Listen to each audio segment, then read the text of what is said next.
Margins are a massive part of the business which people don't quite understand. Welcome to this episode of the Fitness Marketing Agency podcast. We're joined by FMA client James Bramwell. This is a special episode. There are two parts inside of this. There's part one, where James tells you his story from working in local parks to transitioning to church halls to then opening up his own fitness studio. You can build an amazing product in a not great venue and still build a really profitable business. He talks about all of the ups and downs and the challenges that he faced in his entrepreneurial career. And I was like, wow, this small group PT thing works. You can see more than one person, you can get more money per hour, and actually it makes it more affordable because you can actually charge a little bit less, but see more. And he reveals how every year his business has grown. One thing about business, speed is massive. When it comes to making decisions and making the right decision or going by what you believe in, you've got to do it with haste. He is part of the Fitness Business Development Academy team, who are partners of Fitness Marketing Agency, and he breaks down the biggest mistakes that he sees in the industry that gym owners and fitness professionals are making when it comes to growing their businesses. Business model is doing 1 to 2 and you only do 4 sessions a day. In your 1 to 2 model, maybe you charge £25 per person. It's not going to work. We go deep on pricing, packaging, margins, and the dreaded VAT. Margins are a massive part of the business which people don't quite understand. But then once you go past 230, once you hit 20k per month, then you've got to go for big boy VAT, which is 20%. Let's jump into the episode. James, welcome to the Fitness Marketing Agency podcast. We've known each other a very long time. A long time. Can you just tell everyone a little bit about your gym right now, what you do, who you serve, price point, and team, number of clients, and then we'll delve deeper into it. Sounds good. All right, so my name is James and we're based in Highbury, London, around the corner from Arsenal, or Arsenal land. And we do small group personal training. My business is JB Fitness UK. And we currently serve men and women who are 30 to 60, all right, who want to be fitter, toned and more confident. And our main service is small group personal training. So we train people in groups of, let's say, 5 or 6 to 1 coach. Right, which means that they get a personal training service, but within a small group format. So they're still getting community, accountability, as well as a personal service. And we currently have 140 members. Nice. And what was the price point roughly? Our price point for twice a week, which is our most common membership, is $247. Excellent. Let's go all the way back. When did you enter the fitness industry, and then how did you get to where you are right now? Good question. So believe it or not, I started in the industry about 13 years ago. I know I look very young, but time is going away. So 13 years back, talking about 2010, and I was in university and I was doing a sports science degree, and I was still playing football. Football was my thing. I used to love football, and I played for a pro team when I was a kid, and I was playing semi-pro football, and me and some of my mates were still trying to make it. So I was trying to make it whilst doing university, and a bit of a pipe dream really. And I got to about 20, and I was like, you know what, I need to either go all in for the football or actually go and get a job, right? And actually think about my future.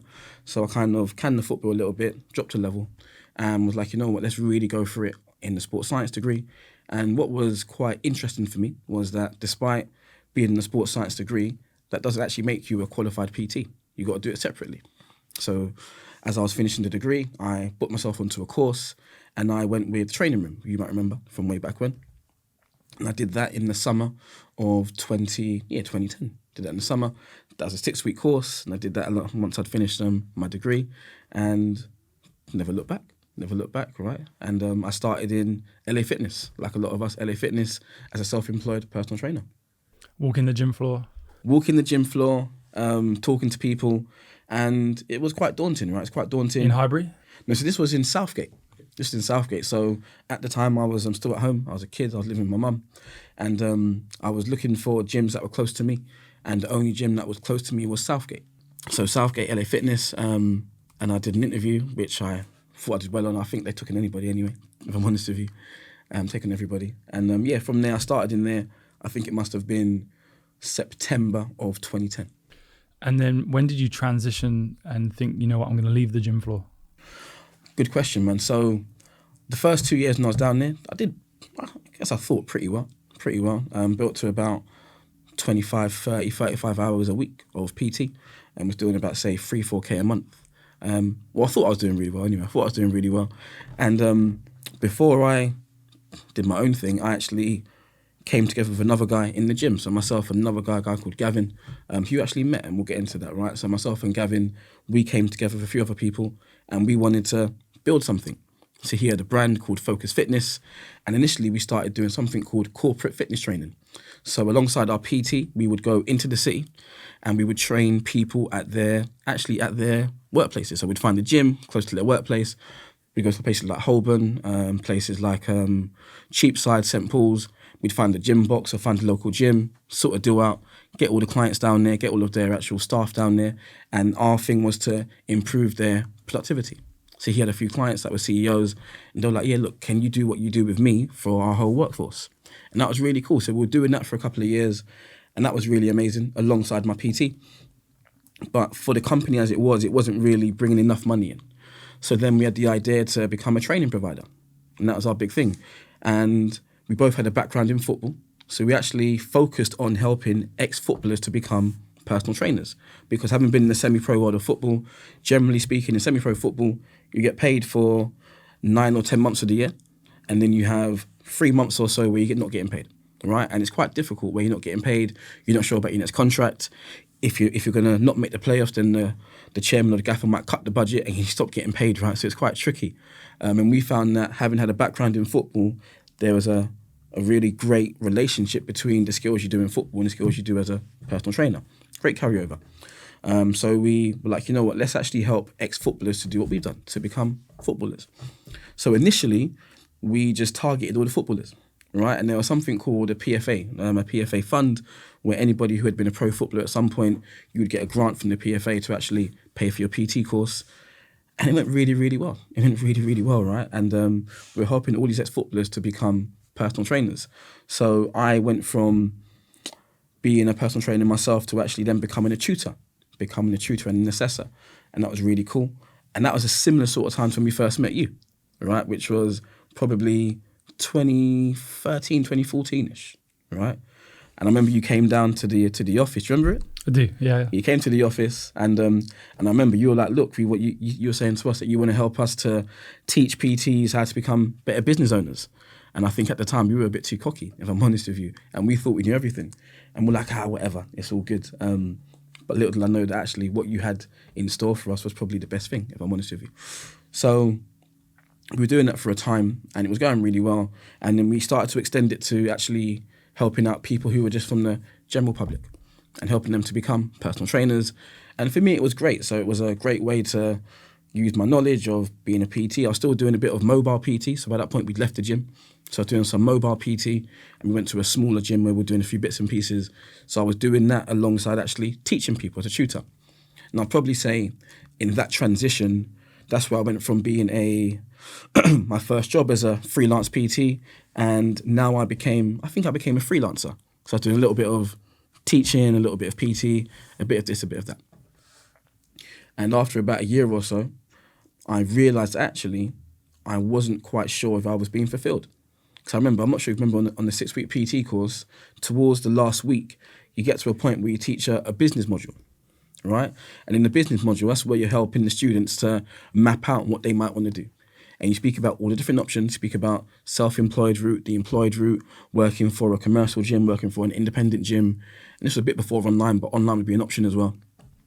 And I found myself feeling like, you know what, I'm teaching these guys to become business owners, but I'm not following my own dreams, right? Because at the time, I really helped my mate Gav, to build his dream, but I wasn't really building my dream.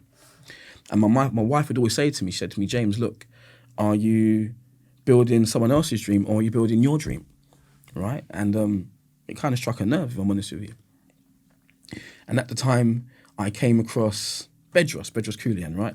And I think Bedros, for most of us, and a lot of you guys... some people who've only been in the industry 12 months, 3 years, maybe 5, maybe don't know who he is, but people similar age range to us and have been in the industry a long time. Just explain maybe who he is. Cool. Yeah. So Bedros, and you're right. So Bedros is probably, in some way, he is everyone in the industry now probably has some type of knowledge or some type of insight that came from him. So Bedros was one of the first guys talking about marketing, and he owns a brand called Fit Body Bootcamp. And I came across him about 10 years back. And he would always talk about freedom. That was his big thing at the time, talking about freedom. And when he spoke about freedom, I was like, you know what? This is making me think, because ultimately I'd gone from being a self-employed PT, and without realizing it, our company got bought out. Focus Fitness was bought out, and I went from being the number 2 to actually now being an employee. And I was thinking, I don't think I want this, right? This is not for me. And that was a bit of a struggle. Then I became a freelancer, as I mentioned, but I was still thinking, actually, I want to really actually, do my own thing and build my own business. So I was doing a lot of freelance PT, which was cool, all over, or a lot of mobile PT, all over London. So I was doing East London, North London, South London, driving all over the place, just driving and getting lots of mileage, had my little smart car, lots of kit in the car. And at the time, I'd often drive through Clapham Common. I'm not sure how well you know Clapham. And Clapham, Southwest London, is a very busy, bustling part of the capital, right? And you have a fantastic fitness culture. So whether you're driving there at 5 in the morning or at, say, 9 in the evening, there's always people doing sport. And you see people with their personal trainers, you see people playing basketball, playing football, netball, kids, adults. There's a fantastic fitness culture.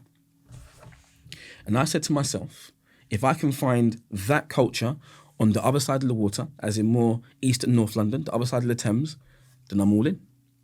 I'm all in, right? So as I was on my journeys, I came across these clients who found me online, and they were a couple, and they lived in Highbury. Right, lived in Highbury, and I remember they lived above a pub, so I went to their house, did their assessment for their first session. I think they signed up for, let's say, 10 sessions. I was still selling packs before I knew better. Chris and Patty, actually, still remember them, good people. And I started training them in Highbury Fields. And from there, I gained a few clients in Highbury, which was really amazing. And the same culture that I saw in Clapham, I now saw in Highbury, where if I was there at 5 in the morning, people are walking their dogs, people are having personal training sessions, they're, playing netball, basketball, whatever it may be, going for their runs. There's a real natural culture of fitness. And again, I'd be there sometimes till 8 or 9 in the evening, in the cold, in the wet, doing the yards, doing the work, and people were still doing their thing. So I thought, you know what? I think this is the area. This is it. So from there, I started to can off some of my tutoring, which had been good for me, but I wanted to really focus on building my business. And I started to build my mobile PT business in Highbury.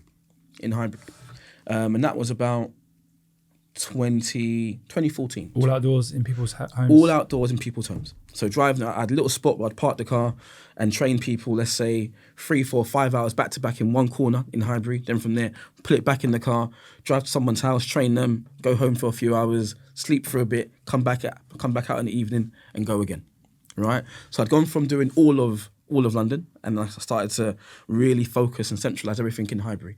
And bit by bit, the clientele grew, right? And around that sort of time is when we came back into contact, right? So just stop you there. What sort of marketing were you doing there? Like guerrilla marketing, like just referrals? So back then it was referrals. There was a website called oh my goodness, something like My PT. Basically, guerrilla marketing. My website, and I researched websites quite a bit. But this was before the age of Facebook.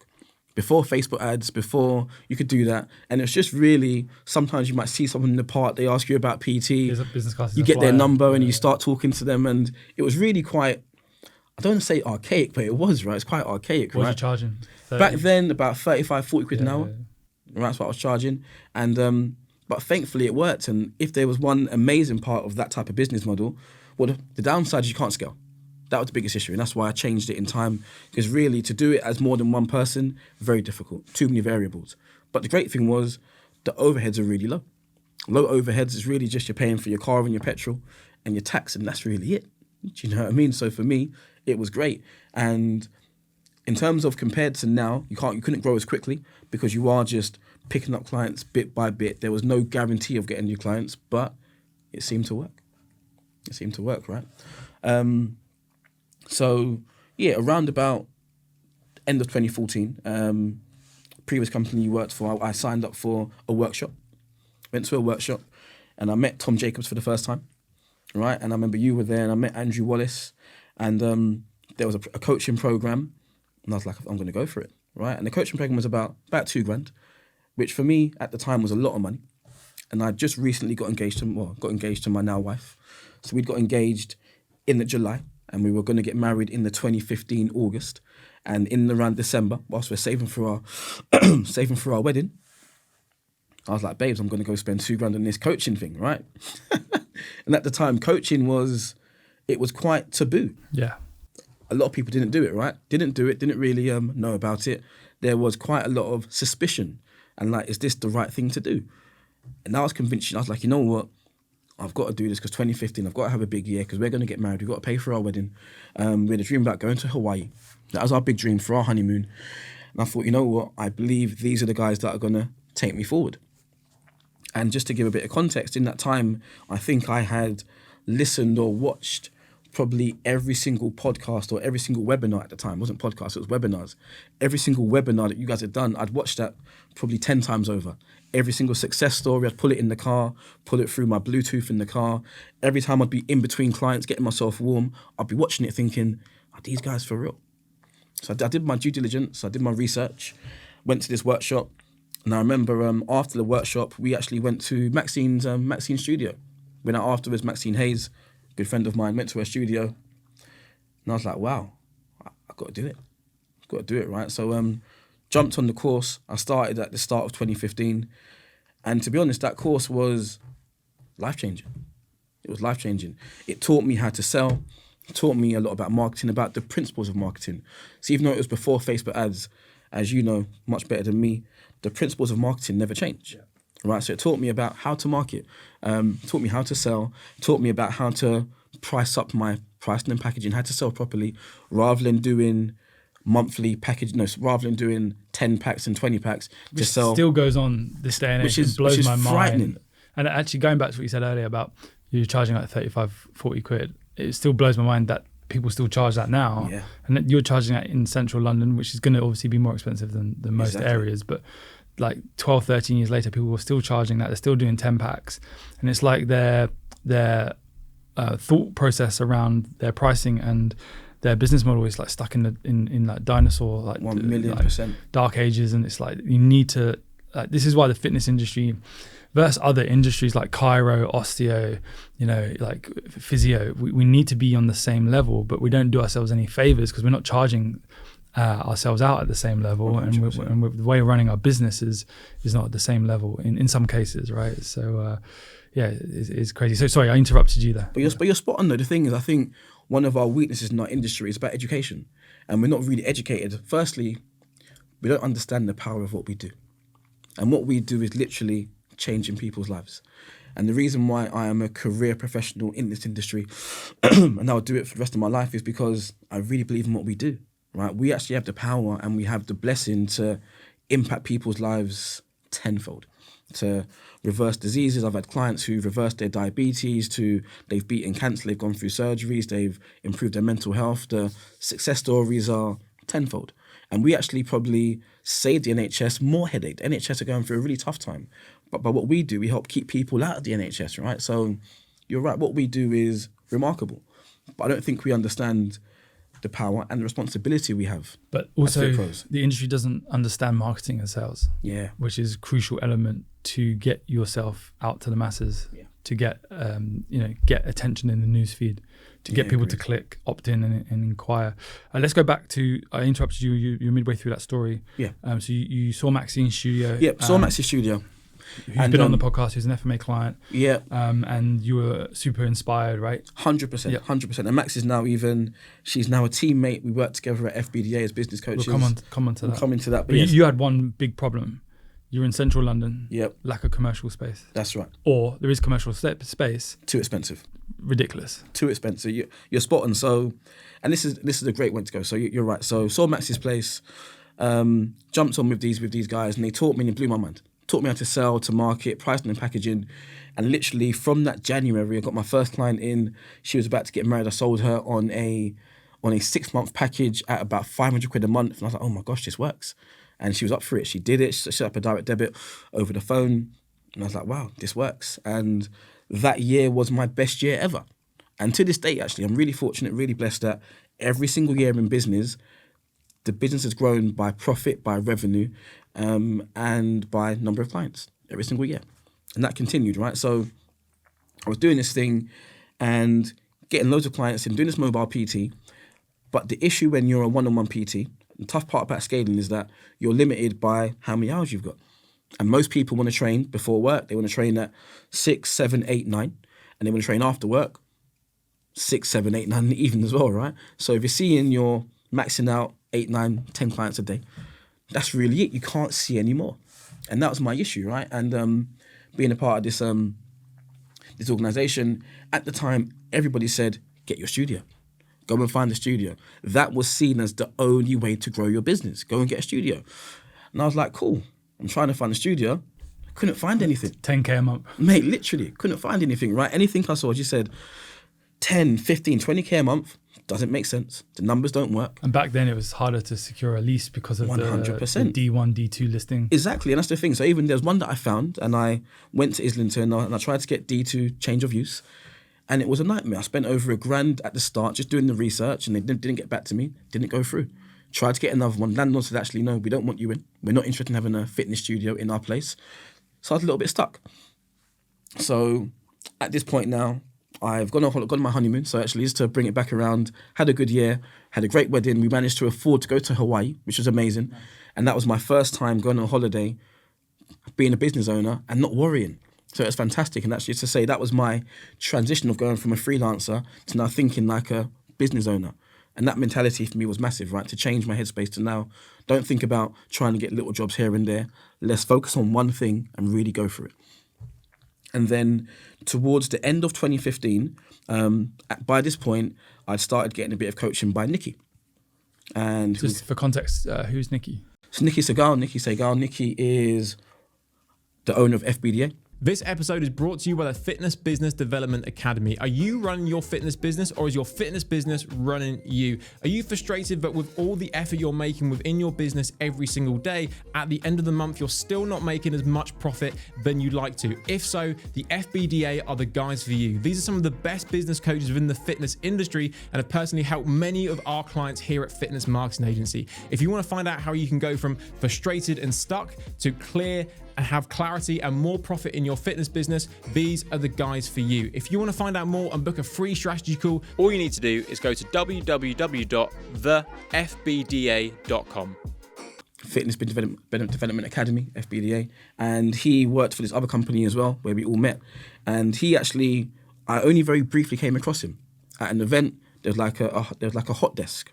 And we spent 5 minutes together. And I said to him, look, my big issue is that I can't scale my business. And he said, why don't you try small group PT? And at the time it was semi-private. And I was like, sounds right, but I'm not sure. And basically, I probably spent the next 9 months to-ing and fro-ing. Should I do it? Shouldn't I do it? I need a studio, but I need this, but I need that. But I'm outside, it's not going to work. And I was just worried, right? In urban slang, I was shook, right? I was really scared. So ultimately, I had this model that was working. I didn't want to try this new thing. And it got to the end of 2015. And by this point, Facebook started to get a bit big. And I was on this Facebook group. I was hiding in this Facebook group at the time, the VIP group. And everyone was doing these Facebook ads. And I was like, wait, looks like it might work. So I remember buying a new laptop. My laptop was slowing down. And I thought, I'm going to spend the next 2 weeks trying to get these landing pages sorted out, trying to get this line right and that line right. It's before FMA, so you got to try and do it yourself. And I launched an ad, and the ad went crazy. Loads of leads. This was when it was ridiculous, right? Leads upon leads, right? And I remember my wife and I were driving to another wedding, and my phone kept binging. Ping, ping, ping, ping, lead. Who's that? Like, what's that? And I'm like, no, it's leads. She's like, oh my gosh, it's leads, right? So then we got back from the wedding, and then that weekend and the following week, I was calling people. But I had one main issue. They were like, look, is your program indoors or outdoors? Because by this point, I decided to do a small group PT outdoors. And most people were put off by the fact that it was outdoors. I managed to secure, I think it was 3 or 4 people to train with me outdoors, right? And this small group PT, and it was great. It was really amazing, right? And I did that alongside my one-on-one PT. And I was like, wow, this small group PT thing works. You can see more than one person. You can get more money per hour. And actually, it makes it more affordable because you can actually charge a little bit less, but see more. So, like, it's a win-win. So I thought to myself, well, if this works, I've got to find a way to do it more, right? But I can't get a studio. And then I had a client at the time. I was training a couple, Nick and Josie. If they ever see it, Nick, you were a game changer for me. And Nick said to me, James, why don't you try that church?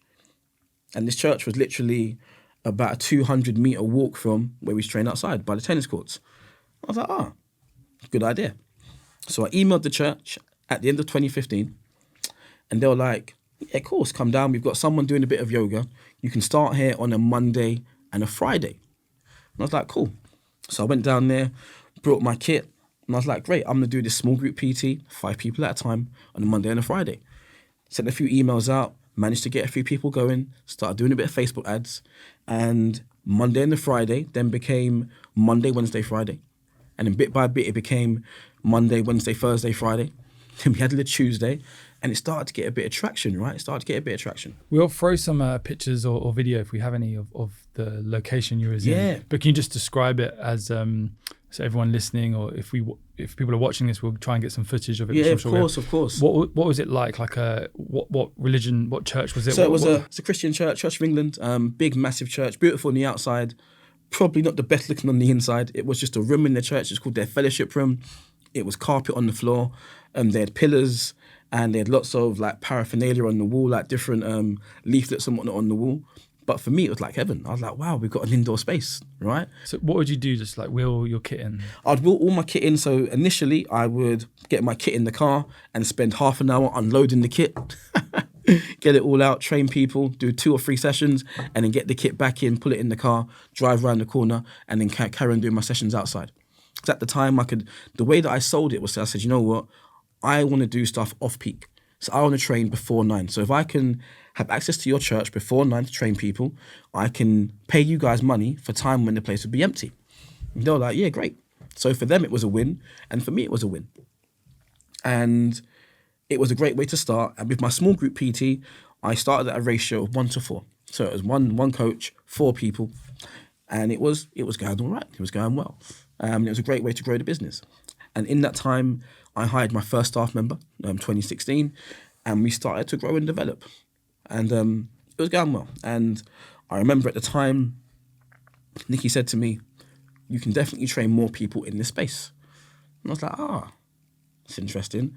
And I wasn't quite sure, right? And the interesting thing about that particular business model, pros and cons. So what are the pros? The pros are, ultimately, you've got a much lower barrier to get yourself started. You haven't got to go through change of use or get a lease or whatnot. You can just find a place, get an agreement, and start very quickly, right? And what I'd say is at that point, I was very much a fitness business owner, but not a gym owner, right? But what I did is I'd spent time researching every single model out there. I spent time researching semi-private model, large group model, bootcamp model, one-on-one model, you name it, I researched it. And I settled on doing small group PT. And after 1-4, we changed to 1-5, and bit by bit it grew. So just before COVID, I remember that was our first time doing 15K a month, which at the time felt like huge. And I was like, wow, this thing can really work. In a church hall? In a church hall. So roughly what were you paying rent? At the time, I was paying just under £1,000 a month. And how big a square foot, roughly? Oh, that space, oh my goodness, that space is nothing more than 600 square foot, 500 square foot at most. Super profitable. The profit margins were crazy. The margins were crazy.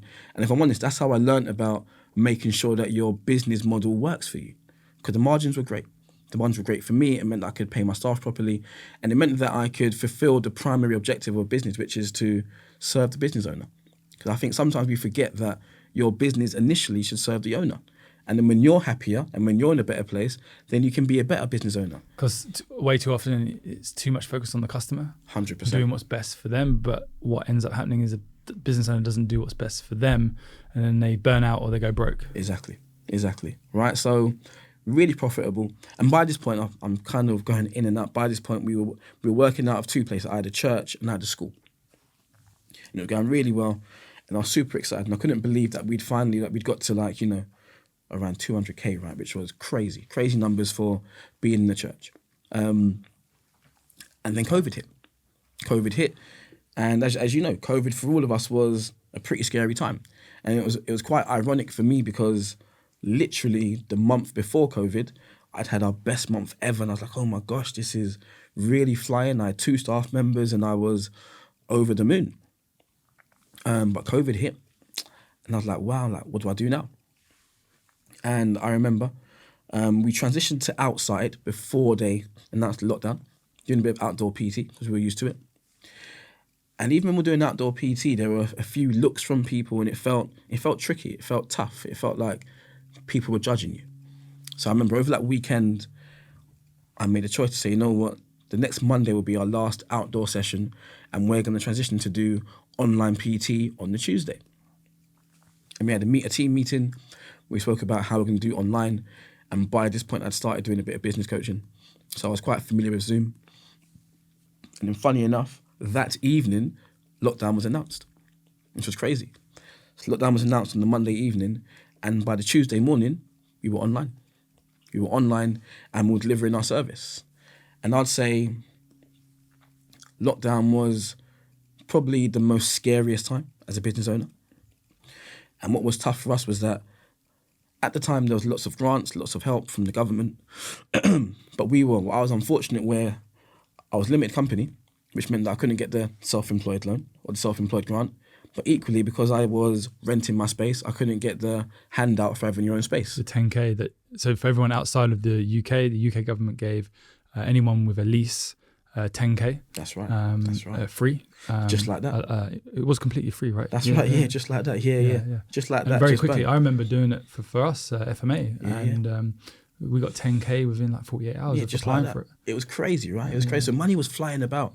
You didn't get that because you were subleasing. Precisely. So we couldn't get any help. So at this point, I had a choice. And my team at that point, was still self-employed.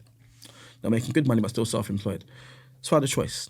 Either I shrink the business, do it all myself, get rid of my staff, and do it that way. Or we keep it the same way, and we are dedicated to our team and dedicated to our members and still do exactly what we do. And I chose the latter, right? So what we did is we responded very quickly. Lockdown was announced on the Monday. We were online from the Tuesday.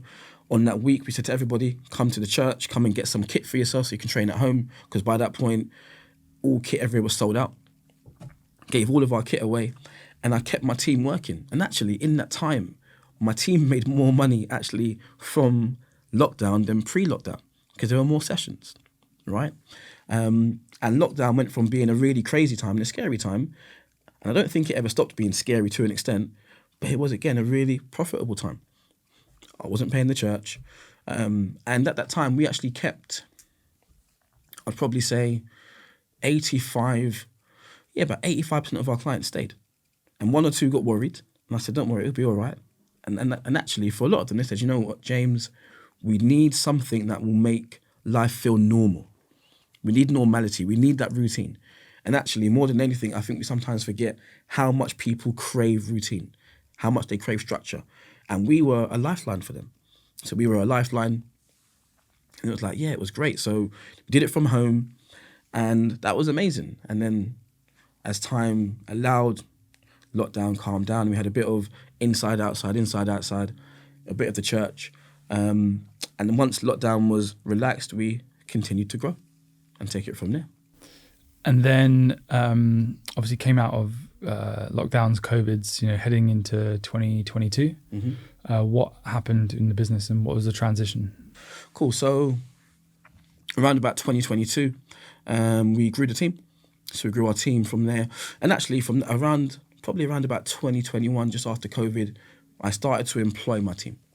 Just give everyone, why did you do that? Because so many gyms, fitness business owners, they still follow that model of contractors, self-employed PTs, wearing the uniform of the company, but working inside of the gym. So from the outside looking in, it looks like they're employees, but they're not. They're all just self-employed contractors who hand in invoices. So why did you make that decision to switch? Good question.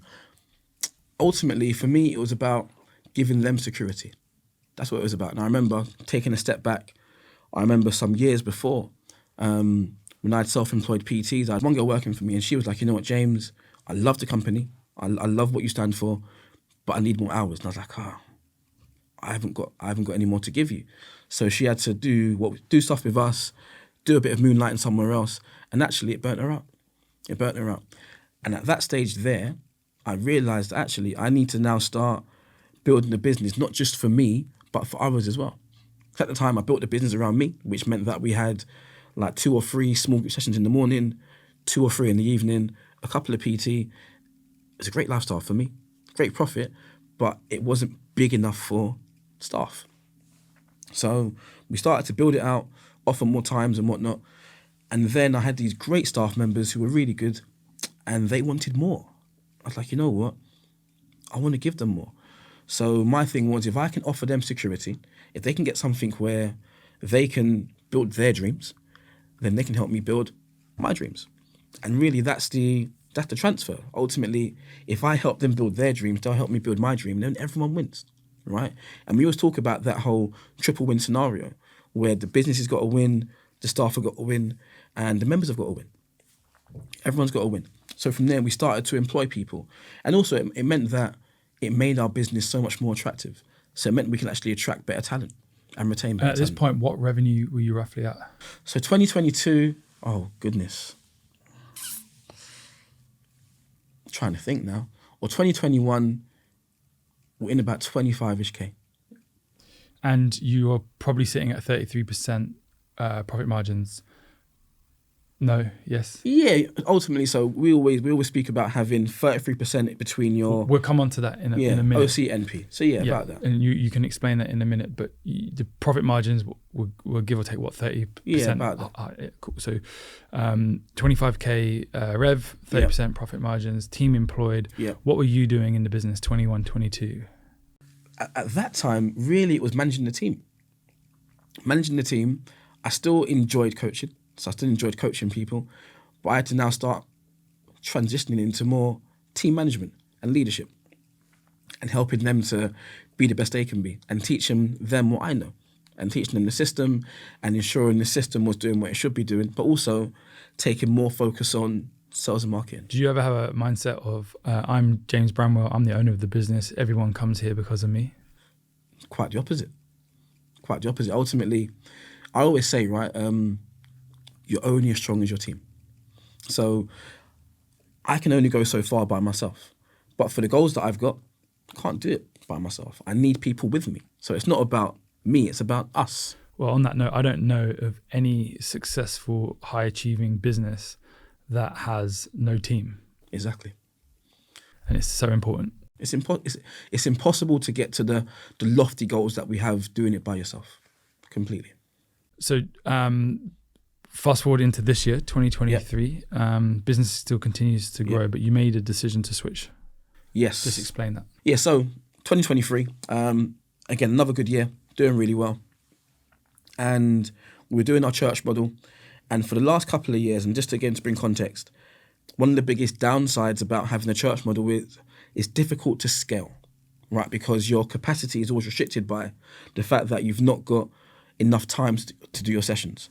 So every year would be like, what is my capacity?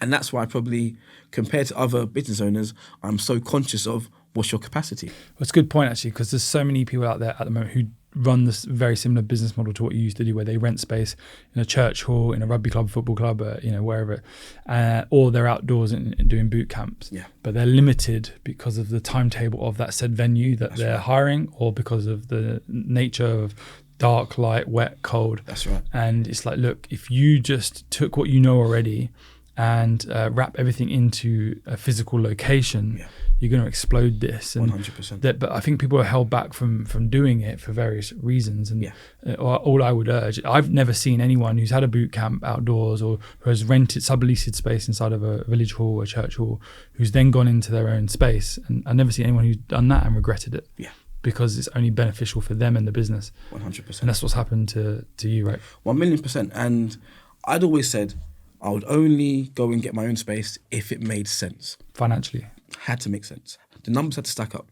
So even before I went into the church, I remember Nikki saying to me, look, well, we can try and keep finding you, we can continue to try to find your own studio or go into the church space. And that decision was made on numbers, not made on emotion, purely on numbers. Because ultimately, if I made it on emotion, I would have still been trying to find my own space. Because in the end, who doesn't want their own space and who doesn't want to have their own logo and all the bells and whistles? But I made my choice purely based on numbers and did the work and did the ugly stuff and had a really unsexy business that became successful. And then 2023 came. And for anybody who knows Highbury is very residential. There is hardly any commercial space. You've got a bit down at, you've got a bit on Upper Street, or loads on Upper Street, loads on Holloway Road, and loads on Finsbury Park. But Highbury, hardly anything. So I was searching on and off for years and years and years. And Finsbury Park, too far from my clientele. Upper Street, you're talking about 300k, literally for the year, just for your lease, for a shop front. Holloway Road, again, not the right feel for my clientele. There was one Monday morning where I was in and my team were delivering their sessions and I was sitting in the back of the church on the little table that I made into my auxiliary desk, jumping on the laptop. And I thought, oh, let me just have a look online and see. All right, because it's been a little while since I'd last checked to see what's online. And I was going through all the normal bits and I saw all the regular ones, Finsbury Park, Blackstock Road, names that you won't know, but different places that aren't suitable. And then I saw this unit and it said Highbury Place. And I thought, that's new. Checked it out and I thought, this looks really nice. Did my numbers and I thought, you know what? This could definitely work. It's cheaper than usual. It's more than what I'm paying at the church, but it works. So I made an inquiry on that Monday morning, and before I'd finished our shift finishes at about 10:30 on a Monday, or it did. Before we'd finished our shift, the guy called me saying, "Hi mate, you inquired?" And I was like, "Yeah." He said, "Can you come and view it on Wednesday?" And funny enough, I wasn't due to be on the Wednesday, but I said, "I'll come in," right? And the reason why I mention that is because ultimately, one thing about business, speed is massive. All about speed. When it comes to making decisions and making the right decision or going by what you believe in, you got to do it with haste, right? So I said, yeah, I've got to see it.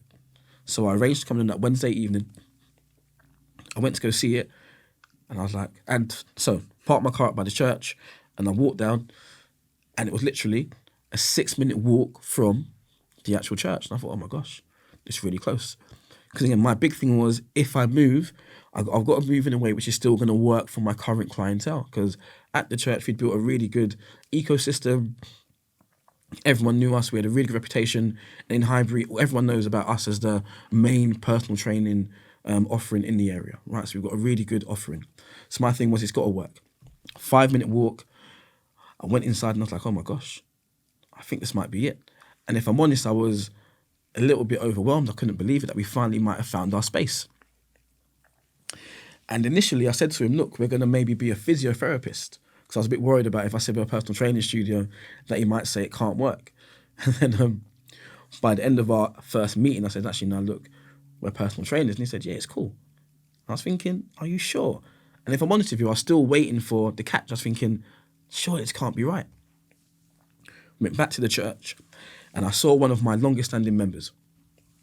She's been with me for about 9-10 years now, before I got married. And we're like a bit of a married couple. And she's a business owner herself. So I showed her the pictures and she was like, James, you got to do it. I was like, I think so. And obviously before that I showed my wife and she was like, yeah, James, you got to go for it. And to be fair, my wife had been saying to me, look, James, it's time, you got to go for it. And I was thinking, what do you mean it's time? I can't find anything. Anyway, fast forward, I made an offer on that night. So I made an offer on that night. They loved the sound of our business, that we're established and we have a business in the area. By the Friday, within a couple of days, we agreed our deal. I had good profits in the bank from what we've been doing before, so I could be aggressive with it. And I said, look, let me just see it one more time on the following Tuesday, just to make sure what I saw is what I thought. And by the time I saw it on the Tuesday, my mind was made up. How long was the lease?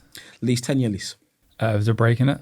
5-year break clause. And how much did your rent jump, percentage-wise or in money? Rent went up. Our rent, let's see, just over doubled. And the clientele, what's their reaction? They love it. And new clientele, you mentioned this off camera. It's easier, right? So what I've learned is that when I was selling from the church, we had a product which was not matched by our venue. So selling was, as far as I knew, was good, but we had the handbrake on. But the service, so the product, meaning that the clients will come in the door, they get great results, they're part of the community, they love it, and then they'll tell their friends and you get referrals. That's it. But then sometimes you'll make sales calls and you'll be like, hey, we're at the church, and then people would be like, dude, 100%. like, not interested for whatever reason. 100%. Because they've maybe got an idea in their head of what they think it is, and they're not looking for that. But now you actually, hey, come to our fitness studio. That's it. It's like much easier, right? So much easier. And it's even a few. I remember saying to one client, and I said, look, I've got a secret to tell you. She's like, what? I said, look, I'm leaving the church. And she said, is it because the church is dirty? And I said, no. But as I started telling people, I started realizing that they were coming to us in spite of the fact that we're in a church. So the church worked, but it was dirty at times. But there were limitations. Or the toilets are not as nice as they could be. And that's it. And the thing about clients is that they realize these things, right? They realize them. And now what I've learned is that on one side, you can build an amazing product in a not great venue and still build a really profitable business, which works really well, because my life was proof of that.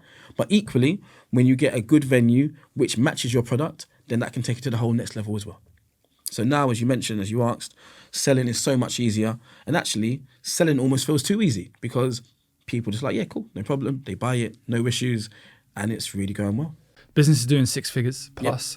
Yep. Profit margins are super high still. Yep. You got the team. So in this story of the evolution of yourself and the business, so let's switch into part 2 of this and talk about the different hat that you wear. So just explain to everyone in a little bit more detail what you do and how that works. Cool.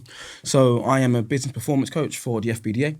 FBDA, Fitness Business Development Academy. Exactly. This episode is brought to you by the Fitness Business Development Academy. Are you running your fitness business, or is your fitness business running you? Are you frustrated, but with all the effort you're making within your business every single day, at the end of the month, you're still not making as much profit than you'd like to? If so, the FBDA are the guys for you. These are some of the best business coaches within the fitness industry and have personally helped many of our clients here at Fitness Marketing Agency. If you want to find out how you can go from frustrated and stuck to clear and have clarity and more profit in your fitness business, these are the guys for you. If you want to find out more and book a free strategy call, all you need to do is go to www.thefbda.com. So myself, Nikki, Maxine, Charlotte, Barry all work together as business coaches, and we help other fitness business owners, gym owners, studio owners to maximize their business, to become better business owners, to increase their profits, to build their team, and to build a business which works for them. Cool. So you are now empowering others with the skill sets to scale their businesses, very similar to what you've done. What are the biggest mistakes that you see in the fitness industry right now, either with prospective clients that you speak to or current clients that are going through the process working with you who are switching up what they do? What are the biggest mistakes? The first mistake we see is pricing and packaging. That's the first one. Most people, when they do their pricing and packaging, they do not base it on a calendar year. So as an example, if someone trains twice a week over a year, they actually do 104 sessions. 104 sessions for every month is 8.667 sessions per month, or 8 to 9 sessions per month. Most people, for 2 per week, they charge 8 sessions. Which means that person, either they're going to miss out on the long months, they're not going to train as much, or you're actually now charging less because they're not paying for the extra session. So if I'm doing that right now as a gym owner, what's the best way to switch this and inform the clients? Best way to do it, well, first things first is do the numbers, get your calculator out, but then inform the clients. Work out and say to your clients, look, if you pay this, you're actually now going to get more sessions in essence for a similar type of price. That's one of the first things, right? Because I think ultimately, we see it often, they think 8 times a month is twice a week. They think that 12 times a month is 3 times a week. And actually, it's 13 times a month. So somewhere along the lines, either you're losing out on revenue or that client's losing out on sessions. Either way, someone's losing, right? So really, that's one of the first things. We also still see people that struggle with doing monthly direct debits, which is crazy, right? But they've not got people on their payment systems. Most of us now use Stripe or Gold Cardless. Stripe is probably a bit more popular now. We see that often. Well, meaning like, hey, pay cash, hey, do blocks, do 10 blocks. sessions, do this, do that. And they've got a really muddled up way of collecting money, right? But if you do it via an electronic payment system, it actually makes your business come across as so much more professional. if I'm honest with you. And that's one of the things from the start. I'm with TeamUp, so I use TeamUp for my scheduling and software, and I use Stripe and Go Cardless.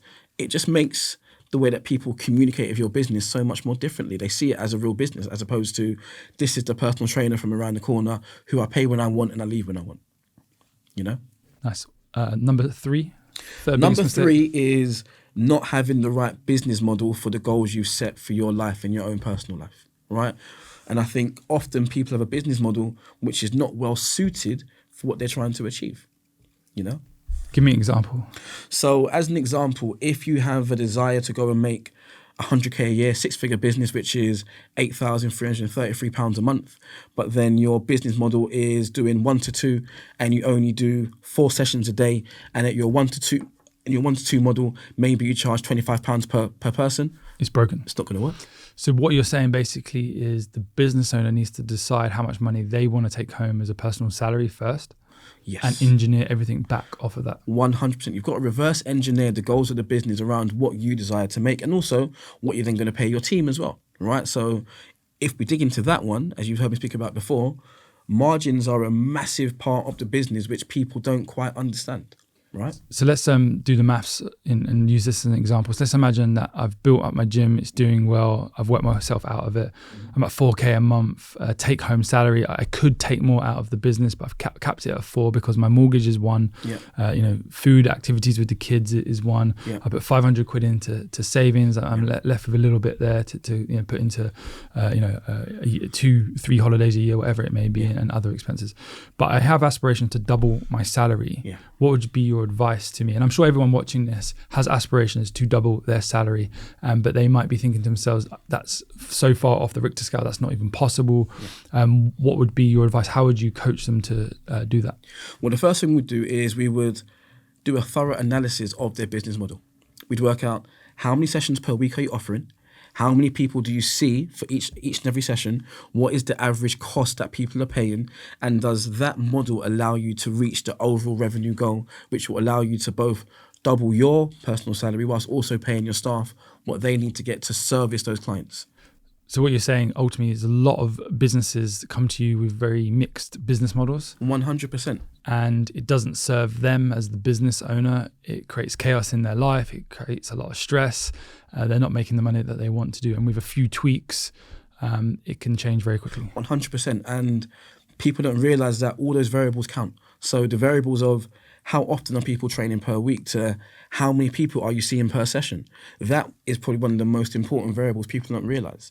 When you are doing, as we know, and as you should know, hopefully, when you're trying to scale your business, you can't do 1-to-1. It's got to be 1-to-many, or 1-to-few, or 1-to-many, right?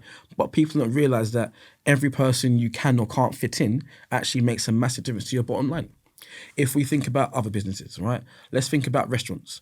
If you go to your favorite restaurant on a Friday night and they're very, very busy and they can't fit people in, what do they go and do? Wait list.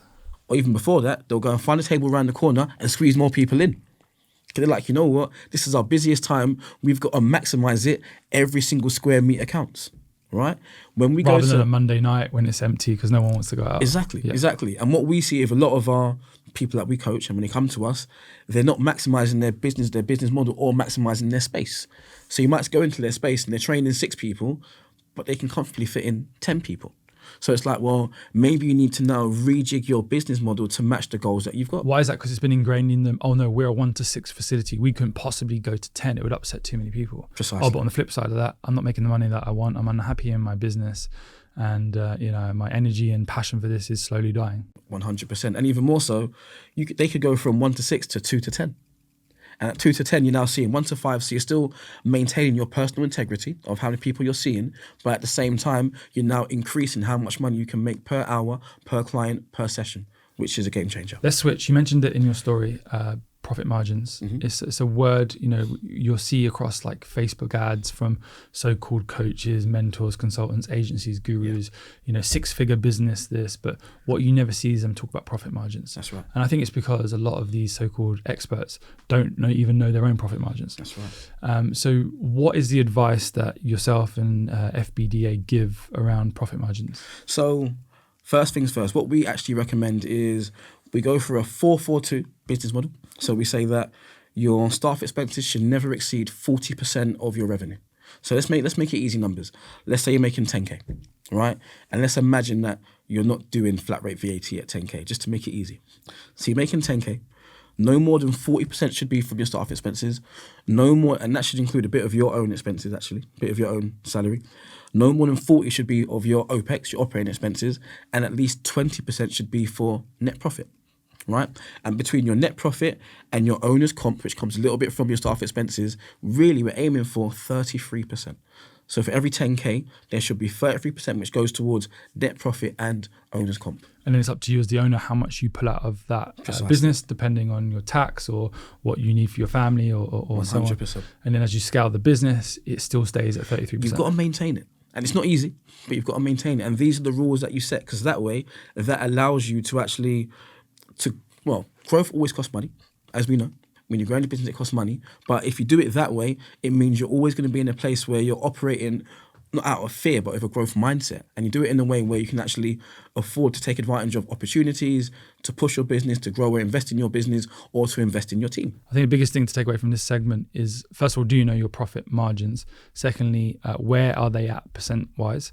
Are they touching 33 or above 33%? And if not, then what needs to change in the business model, in the pricing, in the packaging, in your staff, costs for you to hit that. And let's just touch on that staff cost, because I see that a lot of gym owners are very generous and they pay their coaches what they think they should have been paid maybe when they were coming through the ranks. Yes. And then that salary is very good, but it's detriment to the business. Yeah. Do you see this? Often. And ultimately, again, you've got to make sure that when you're doing your numbers, when you put in the amount of money that you're going to pay that you're going to get paid from your actual members, and then you subtract what you're going to pay your staff members, that it still all makes sense. That your profit margins are still in excess of 60% when you're thinking about the profitability of your particular service. You said 60%, but where are you coming with that? So that 60% really is based on your particular service. So this is talking about your service outside of your OPEX. Gotcha. Right. So as an example, let's just say your service allows you to make £100, right? And from that £100, then from there, you're now going to pay a staff member. Let's just say you're paying them £17 an hour, right? You're now left with £83. At that point, the profit margins work because they're getting paid the £17 an hour, which over a salary is pretty good, right? The business then is left with £83 pre-tax. And from the £83, that's where you now pay off your OPEX and also take your profit margins from. Right, and that's where it's really important to make sure that from the starting point, your pricing and packaging is adjusted to ensure that you can pay your bills and pay yourself. How often are you looking at your banking app and then your P&L sheet? Every day. And how often are you speaking to your accountant? Every week to every 2 weeks. Good. So just talk me through the process. Are you waking up, looking at your phone, checking the bank, or how does it work? So for me, when I wake up, I do often check the bank to make sure transactions have gone through. I might double check Team Up to see if any transactions have failed or they've bounced. Like a card needs replacing or insufficient funds or Exactly. And make sure that everything that should be happening is happening. Right. Any new sales at the end of the day, I add them to my P&L sheet. We've got an optic sheet and I use it every day. And just to say, what I found is this, right? For those of you who are worried about tracking your numbers or scared of numbers, I'd say a very simple economy is this. For me, the more I checked my numbers, the more my business grew. Very simple, right? And the more time I spent in it, the more time I understood my business, and the proof is in the pudding. I think it's very easy. A lot of people in this industry will check their numbers to do with their own fitness. This is the amount of weight I'm lifting. This is how much weight I've lost. This is my body fat percentage. This is my scale weight, the calories, the food intake. But then it comes to the finance part, and it's like, that's it. And we put our head in the sand, right? And we're afraid of it. And actually, your numbers actually empower you because it gives you so much clarity. And when you have clarity, then you can make much better decisions. And being able to make decisions is, again, one of the biggest strengths of being a business owner, right? And knowing your numbers helps you make better decisions.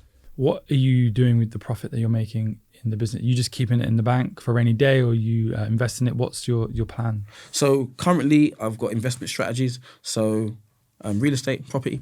Recently my wife and I bought our first buy-to-let back in London, and that's part of our retirement fund, really. So investing in that as well as reinvesting it back into the business, and of course, I like to save as well. But the most important thing is that you can sleep easy at night knowing you've got that runway. 100%. If anything went wrong, then I don't know how big that runway is, but what would you advise other gym owners? How big should that runway be for them to, if everything went wrong and all the clients left, how big should that runway be? Good question. So if we go back to COVID, most people that were able to survive in COVID, they actually had a fund, right? And we'd say to people preparing for winter, which was COVID, right? Or thinking about Game of Thrones, winter's coming, right? You want to have 3 to 6 months of operating expenses, right? If you've got 3 to 6 months of your operating expenses, that means then no matter what, the business can still run. It can still run. And that means that if you lost all your clients tomorrow, then you're all good. And you've got a little bit of time to readjust, to make sure that you can trim this, put that up, and no problems. One of the biggest issues that we see is gym owners will look at their P&L, they'll look at their bank account, they'll look at their expense list, and they'll be like, okay, I need to cut this, this, and this. But some of those things that they're cutting are marketing. Now, the argument might be for anyone watching or listening to this, oh, that's all well and good you saying that, Ben, because you own a marketing agency. Of course, you don't want people to cut marketing. Mm-hmm. What happens when people reduce their marketing spend or cut marketing altogether with the aim of trying to be a more profitable business? Eventually, profit goes down. Right? Ultimately, bottom line is that you still got to be able to attack. And what we say is that in this game, in the business game, you've got to learn how to eat. And by learning to eat, we mean you've got to learn how to go and get your own food and get your own clients. And if you've got a way of obtaining clients, then you're always, generally speaking, with good economics, you're going to be on the right side of your money, on the right side of your revenue, and the right side of your business. But if you have no idea how to eat, no idea how to get clients, or even more so, if you cut your ability to get clients, eventually you will plateau and then start to go backwards. What should people cut from their P&L expense sheet? In your opinion, what do you see are like the things that people are spending money on that are just like a waste of time? Okay, nutrition apps. All of us have 10, 15 nutrition apps that are marketed to us as personal trainers, and we think it will be amazing, and our clients don't care. All right, we've all got apps where we say to our clients, check in, log in, do that. Even off camera, we were talking about your coach, right? And your coach has got this app, and then what do? You don't use it. I use WhatsApp. There we go. WhatsApp is free, right? So here's the thing. We have all of these complicated apps, which we pay a lot of money for. No one uses them, right? So I think nutrition apps are one of the biggest ones. If I'm honest with you, probably having about 2 or 3 different music subscriptions. So subscribing to Spotify and Apple Music and the rest of it. Just pick one, right? And overbuying on equipment. All right. Once you've got your equipment, you're good. You haven't got to buy equipment every single week or every single month. All right. These are the things that are shiny objects to us as business owners, as fit pros. We see it. Black Box will send us an email, and Black Box are great, by the way. They fitted out my gym. All right. But every time we see it, we go and buy a new piece of kit. You probably don't need it. Right. Just focus on your deliverables and what the clients really Or if you need it, budget for it. There we go. Pull it into your budget. Make sure you save towards it. Add it into your optics sheet, into your finances, and make sure it fits. And if it fits, go for it. You mentioned your accountant earlier. Every gym owner most probably has an accountant. You hope so. Yep. What's the best way to manage the accountant? Have you changed accountants? How do you get the best use out of an accountant? All right. So have I changed accountant? Yes. And what I'd say is that sometimes in business, the team that gets you to point A might not be the team that gets you to point B. Very quickly, when I was approaching the first VAT threshold for about 83 to 85K of flat rate VAT, my accountant at the time was amazing for me as a young man and to help me to understand how the world worked. But as I approached VAT, he said to me, James, stop growing. He said, James, stop growing. This is not going to work. I have guys in the IT sector and they don't make money when they go VAT, when they go VAT registered. Don't do it. If you have to, close the business down for a month. Stop growing. And at this point, crazy, right? Well, just stop there. So just explain, because we've got viewers from all over the world, and some people in the UK who are watching this might not understand what level you have to start paying VAT and sort of how that all works. So can you just break that down and we'll continue with the story? Yeah, so around about 7 to 8K a month, which is 81 to 85K, depending on what year it is. Right now it's £85,000. £85,000. If you make that within a 12-month period, you've then got to register for VAT. And VAT, generally speaking, is 20%. But in our country, we have something called flat rate VAT, which, again, some people don't know about. So if I go back to mistakes, that's one. People register for VAT, one, before they need to, and they start paying it when they don't need to. Number two, they go 20% VAT when it should be flat rate VAT. Well, they start paying for it when they don't need to, but they don't pass it on to the customer. There we go. So let's just say they charge 100 a month. They keep 18, they give 20 Should be quid to the 120. government. Should be 120, right? That's right. So yeah, that accountant. Oh, thanks for breaking down that VAT. So if you, over 85k in gross sales, Yeah. you have to add 20% on. Well, 7.5% at flat rate Yep. for the first year. Then it's 8.5% after that. And then when you're flat rate, you actually have a limit from 85 up until 230k. So it's just under 20k. So around about 19k, at that point you can stay at flat rate, which is still pretty decent, 8.5%. But then once you go past 230, once you hit 20k per month, then you've got to go for big boy VAT, which is 20%. Which is a good sign. But Which means you're growing. Someone who is a fixed-minded, not entrepreneurial, has been conditioned to think a certain way, will say the exact opposite, like your accountant at that time. Precisely. I'm glad you laughed. And if I'm honest, that accountant, he was amazing. He was a good mate, and actually I trained him. He was a good guy, but he only could take me so far. His mentality couldn't see the next stage. And at the time, my wife and I were trying to buy our first property together. And I had the bank saying to me, "You're not making enough money." But I've got him saying to me, "You're making too much money."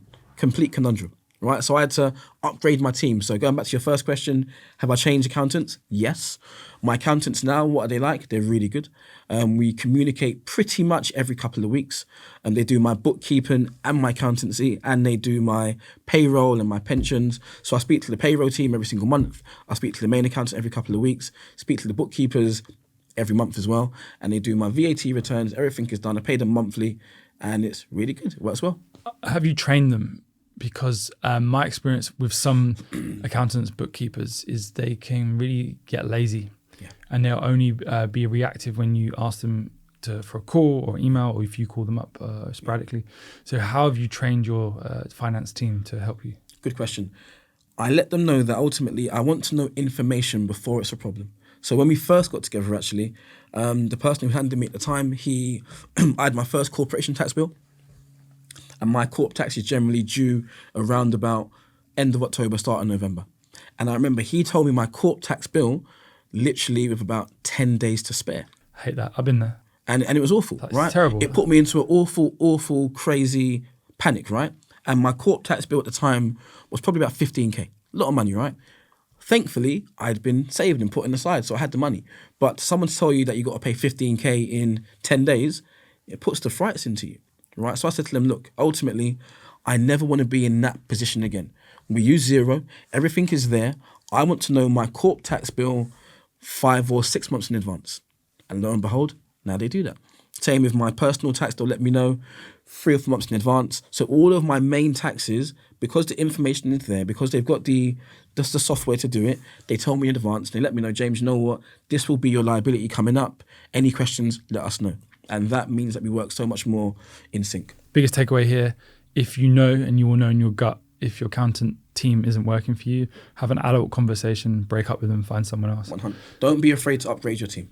Last question on the podcast as we wrap this up. What would be your final thoughts? What would you say to the listeners who are all fitness professionals, gym owners watching this? What would you say in terms of what are they capable of? What can you actually achieve in the fitness industry in terms of lifestyle, business, money? What I'd say is this, is the fitness industry can truly allow you to live your dreams. And I'm in a position where I'm currently living my dreams from this industry.